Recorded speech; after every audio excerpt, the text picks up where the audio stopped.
Слабый герой екінші сезонды күтіп жүрсің бе? Ол шыққанша мына дораманы көр. Бұл учебная группа деп аталады. Биыл ғана шықты. Бұл жерде де мектеп, бұл жерде де төбелесу бар.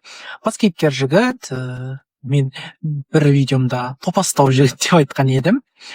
Кейбір адамдар күліп те жатты, хейт етіп те жатты. Дегенмен де енді солай көрсетеді. Басында көрсетіп бастайды ғой. Мені бәрі жақсы оқиды деп ойлайтын шығар, бірақ жоқ, мен нашар оқимын дейді. Өте рейтингісі нашар оқушы, бірақ ол оқу тобын жинағысы келеді, солай сабақтарға дайындалып деген сияқты. Бірақ ол ең нашар оқитын Юсон техникалық мектебінде оқиды. Ол жердегі оқушылар ешкімде оқығысы келмейді. Дегенмен де уақыт өте ол солай адамдарды кездестіреді, алайда төбелесетін адамдар, оған қарсы шығатын адамдар өте көп болады. Өзінің ұстазы үйреткен көптеген бір техника бойынша ол төбелеседі. Сондай қызыққа толы дорама көруге кеңес беремін. Қазақша дыбыстамада Сақ студияда бар. Қазақша тауып оқу тобы.